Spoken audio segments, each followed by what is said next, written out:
नमस्कार, BPL news में आप सभी दोस्तों का एक बार फिर से बहुत बहुत स्वागत है। दोस्तों, कल 15 अगस्त था। 15 अगस्त पूरे देश में हर्षोल्लास के साथ 15 अगस्त और रक्षाबंधन मनाया गया। कल स्वतंत्रता की गूंज एक बार फिर से पूरे देश समेत इस बार जम्मू कश्मीर और लद्दाख में भी देखने को मिली। 15 अगस्त कल यूपी में भी अच्छी तरीके से मनाया गया। इसके साथ ही रक्षाबंधन था। इसी के साथ यूपी के पूर्व मुख्यमंत्री समाजवादी पार्टी के सुप्रीमो मुलायम सिंह यादव लखनऊ में राष्ट्रीय ध्वज फहराया। उन्होंने समाज में भाईचारा बढ़ाने और देश को मजबूती बनाने का संकल्प लेने को कहा। उन्होंने रक्षाबंधन की भी शुभकामना दी। इस अवसर पर उनके साथ अहमद हसन, नेता प्रतिपक्ष विधान परिषद, पूर्व सांसद उदय प्रताप सिंह समेत नरेश उत्तम पटेल अध्यक्ष भी मौजूद थे। इसी के साथ समाजवादी पार्टी के राष्ट्रीय अध्यक्ष अखिलेश यादव अपने गृह जनपद सैफई आवास पर ग्रामीणों से बड़ी संख्या में महिलाएं, किसानों और नौजवानों से भेंट की और स्वतंत्रता दिवस और रक्षाबंधन की बधाई दी। इसी के साथ सैफई पहुंचे अखिलेश यादव ने 15 अगस्त के दिन एक ऐसा महिलाओं का मुद्दा उठा दिया जिसके बारे में शायद कोई भी राजनेता हो या फिर नेता बोलने से भी बचता है, लेकिन सपा अध्यक्ष अखिलेश यादव ने ऐसी बड़ी बात उठाई है जिसको लेकर अब राजनीति के लोग भी मानने लगे हैं कि वाकई में इस मुद्दे को उठाना चाहिए। तब अखिलेश यादव ने कहा कि मोदी सरकार लगातार मुसलमानों के जहन में डर पैदा कर रही है, देश में डर का माहौल बना रही है। इसके साथ ही उन्होंने कहा है कि अभी तक जो बातें कोई नहीं कर रहा है वो आज हम करने वाले हैं। उन्होंने कहा कि वेश्यावृत्ति में शामिल महिलाओं के पक्ष में केंद्र सरकार से सवाल करते हुए उन्होंने कहा कि आखिर अब तो 3 तलाक का भी कानून आ गया है, लेकिन सरकार क्या ये बताने की स्थिति में है कि क्या देश में 40 लाख से अधिक महिलाएं जो वेश्यावृत्ति में संलिप्त हैं उनके लिए सरकार आखिर क्या कर रही है। सरकार का अभी तक क्या निर्णय हुआ है। कल तक नौकरियां लोगों के सामने थी, लेकिन आज सरकार ने आरक्षण प्रक्रिया को इतना जटिल कर दिया है कि नौकरियां बड़ी मुश्किल से मिल रही हैं। लेकिन सरकार को ये बताना चाहिए कि जो निचले पायदान के लोग हैं, जो मोदी सरकार लगातार ऐसे लोगों की बात करती है, चाहे फिर वो थर्ड जेंडर की बात हो या फिर वेश्यावृत्ति में संलिप्त महिलाओं के लिए मोदी सरकार ने आखिर क्या किया है, क्योंकि देश में इनकी भी संख्या काफ़ी ज़्यादा मात्रा में है। आखिर वेश्यावृत्ति में लड़कियां, महिलाएं क्यों उतरने पर मजबूर हैं? क्या सरकार ने इस पर कभी कोई विचार कर रही है? अगर इस पर विचार नहीं कर रही है तो इस पर विचार करना चाहिए। ये मामला देश से जुड़ा है। इस मुद्दे पर शायद ही कोई राजनेता बोलता है, लेकिन अखिलेश यादव पहली बार सैफई में पहुंचे थे। मीडिया से बातचीत करते हुए न जाने ऐसी कौन सी परिस्थिति आ गई जिस पर अखिलेश यादव ने ऐसा बड़ा बयान दिया और इस बात समेत ऐसे तमाम मुद्दे उठाए। योगी सरकार को तो घेरा ही, साथ ही प्रधानमंत्री मोदी को भी उन्होंने ज़बरदस्त तरीके से घेरा है। इसी के साथ गृह जनपद में थे तो तमाम जनपद के लोग और कार्यकर्ता वहां पर मौजूद थे। इसी के साथ अखिलेश यादव ने कहा कि किसी भी कार्यकर्ता को बड़े नेता से मिलने से कोई दूसरा कार्यकर्ता उसको बिल्कुल तरीके से रोकना नहीं चाहिए और किसी भी कार्यकर्ता को दूसरे बड़े नेता से मिलने में बाधा खड़ी नहीं होनी चाहिए। इस प्रवृत्ति से हमको बचना चाहिए ताकि दूसरे कार्यकर्ताओं को भी सम्मान मिल सके। पार्टी में हर एक व्यक्ति का सम्मान होगा, जो भी पार्टी से जुड़ेगा उसका सम्मान होगा और उसकी आवाज़ ऊपर तक सुनी जाएगी। इसी के साथ अखिलेश यादव विरोधी दलों के कामकाज की चर्चा करते हुए उन्होंने कहा है कि विरोधियों को अब अच्छा काम करना पड़ेगा।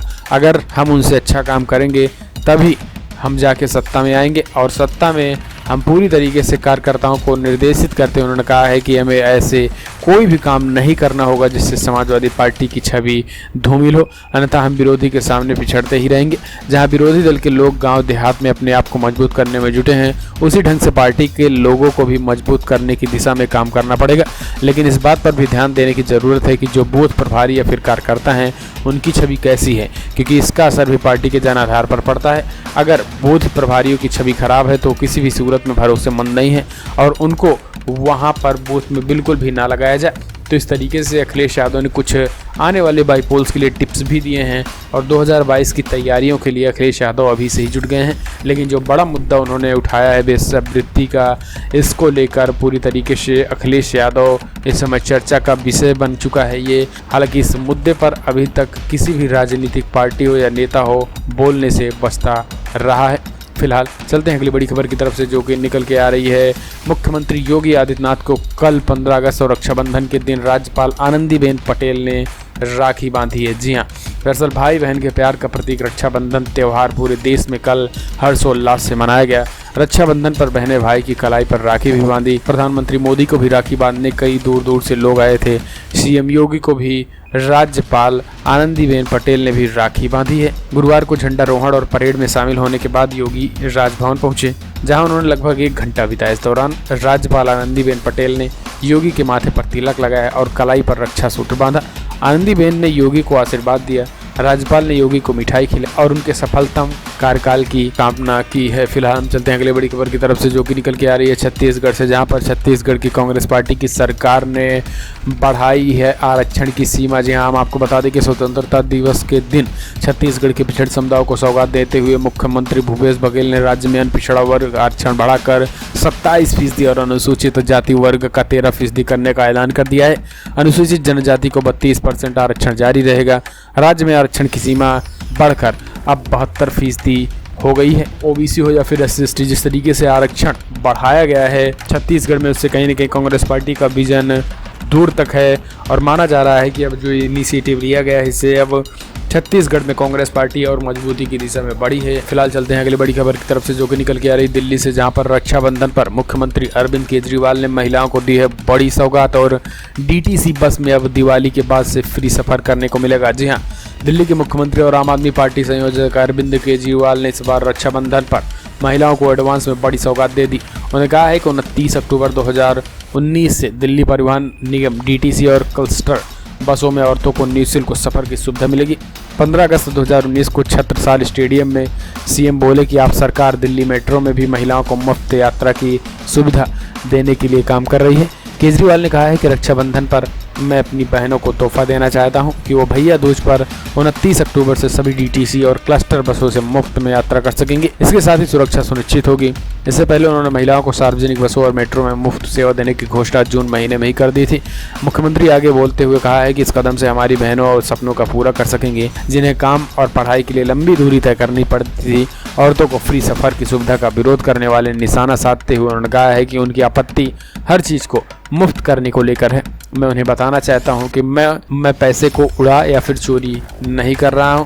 यहाँ पर हम केवल महिलाएं जो थोड़ी पिछड़ी रहती हैं उनको हम ये सब कर रहे हैं। दिल्ली के मुख्यमंत्री अरविंद केजरीवाल का ये इनिशिएटिव अब अक्टूबर से देखने की बात होती है कितना सफल होता है। हम आपको बता दें कि आने वाले समय में दिल्ली में विधानसभा के चुनाव भी होने वाले हैं। ऐसे में कहीं ना कहीं सुगबुगाहट हर चीज़ की देखी जा रही है। फिलहाल चलते हैं अगली बड़ी खबरों की तरफ से, जो कि निकल के आ रही भारतीय जनता पार्टी के बड़े नेता अरुण जेटली को गुजरात के ही मंत्री ने दे डाली श्रद्धांजलि। प्रेस रिलीज जारी करके 2 मिनट का मौन भी रखने को कह दिया। जी हाँ, दरअसल पूर्व वित्त मंत्री अरुण जेटली का स्वास्थ्य इन दिनों अच्छा नहीं चल रहा है, लेकिन दिल्ली के एम्स में भर्ती करा गया है।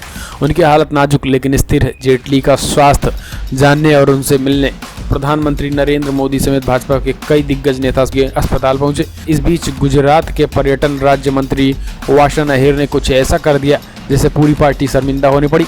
वासन अहिर ने 10 अगस्त को कच्छ में आयोजित एक सार्वजनिक समारोह में अरुण जेटली को श्रद्धांजलि दे डाली।